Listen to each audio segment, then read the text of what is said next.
क्या आपने कभी नॉनवेज दूध के बारे में सुना है, या आप जो दूध पीते हैं उससे बनी चाय, कॉफ़ी या जो डेयरी प्रोडक्ट आप यूज़ करते हैं वो शाकाहारी है या मांसाहारी? अब आप कहेंगे कि ये कैसा सवाल है, दूध तो शाकाहारी ही होता है क्योंकि ये गाय, भैंस, बकरी जैसे जानवरों से मिलता है। लेकिन मैं आपको बता दूं कि एक ऐसा दूध भी है जिसे नॉनवेज मिल्क कहा जा रहा है, और जिसकी वजह से दुनिया के दो सबसे बड़े लोकतंत्र भारत और अमेरिका एक बहुत बड़ी ट्रेड डील पर आमने सामने आ गए हैं। अमेरिका और भारत के बीच $500 बिलियन की एक ट्रेड डील पर बातचीत चल रही है, जिसमें अमेरिका अपने डेयरी उत्पादों का भारत में एक्सपोर्ट करना चाहता है, लेकिन भारत इसके लिए तैयार नहीं है। मीडिया रिपोर्ट्स के अनुसार भारत सरकार नॉनवेज दूध पर सांस्कृतिक चिंताओं का हवाला देते हुए अमेरिकी डेयरी प्रोडक्ट्स के आयात की इजाजत नहीं देना चाहती है। वहीं इस बीच ट्रंप कई बार ये दावा कर चुके हैं कि ये डील जल्द ही अंतिम रूप लेने वाली है। अब सवाल आता है कि आखिर ये नॉनवेज दूध है क्या? भारत में हम गाय को पवित्र पशु मानते हैं, गाय पूजनीय है। हमारे यहाँ दुधारू पशु आमतौर पर घास, भूसा, चोकर, खली जैसी चीजें खाते हैं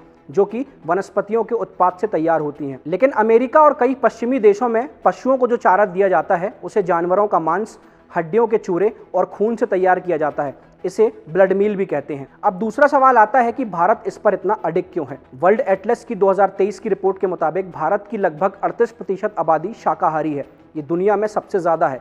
हमारे यहाँ करोड़ों लोगों के लिए गाय सिर्फ एक जानवर नहीं बल्कि गौ माता है। हम दूध और घी का इस्तेमाल भी पूजा पाठ में करते हैं। अब जरा सोचिए, क्या कोई भगवान को ऐसा दूध चढ़ाना चाहेगा जिसके बनने की प्रक्रिया में मांसाहार जुड़ा हो?